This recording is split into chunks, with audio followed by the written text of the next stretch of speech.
RIMS ఆసుపత్రి కార్మికుల సమస్యలను తక్షణమే పరిష్కరించాలని సిఐటియు జిల్లా కార్యదర్శి అన్నముల్ల కిరణ్ డిమాండ్ చేశారు. రిమ్స్ నుంచి కలెక్టరేట్ వరకు భారీ ర్యాలీ నిర్వహించి ధర్నా చేపట్టారు. కార్మికులకు కనీస వేతనం 26,000 రూపాయలు ఇవ్వాలని, పెండింగ్ జీతాలు, ఈఎస్ఐ, పీఎఫ్ బకాయిలు వెంటనే చెల్లించాలన్నారు. కార్మికులకు సీనియారిటీ ప్రకారం ప్రమోషన్లు కల్పించాలన్నారు.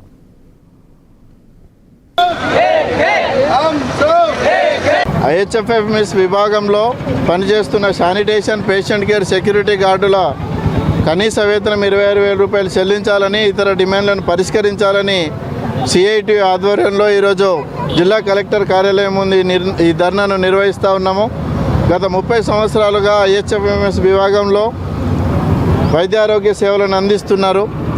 కరోనా లాంటి కష్టకాలంలో ప్రాణాలను సైతం లెక్క చేయకుండా కరోనాను కట్టడి చేయడంలో ఐహెచ్ఎఫ్ఎంఎస్ విభాగంలో పనిచేస్తున్న కార్మికులు గణనీయమైన పాత్రను పోషించారు.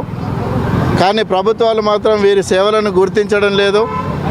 కనీస వేతనం 26,000 రూపాయలు అడుగుతూ ఉన్నా వాటిని ఇప్పటి వరకు అందించడం లేదు. ఇచ్చే 15,600 రూపాయల వేతనాన్ని ప్రతి నెల సక్రమంగా చెల్లించకపోవడంతో కార్మికులు ఈరోజు ఆర్థిక ఇబ్బందులకు గురవుతున్న పరిస్థితి ఉన్నది. కాబట్టి ప్రతి నెల 5వ తేదీలోపు వేతనాలు చెల్లించాలి. ఏదైతే ప్రభుత్వం ఎన్నికల సందర్భంగా ఇచ్చిన హామీ ఉన్నదో కనీస వేతనం 26,000 రూపాయలు ప్రతి కార్మికునికి చెల్లించాలి. పెన్షను, ఇన్సూరెన్సు, రిటైర్మెంట్ బెనిఫిట్స్ సౌకర్యం కల్పించాలి.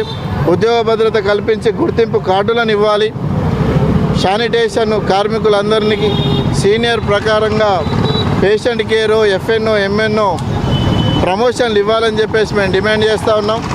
ప్రభుత్వం ఇకనైనా స్పందించి కార్మికుల సమస్యలను పరిష్కరించాలని, లేకపోతే రానున్న రోజుల్లో ఈ పోరాటాన్ని మరింత ఉధృతం చేస్తామని, అవసరమైతే సమ్మెకు కూడా వెళ్ళడానికి సిద్ధంగా ఉన్నామని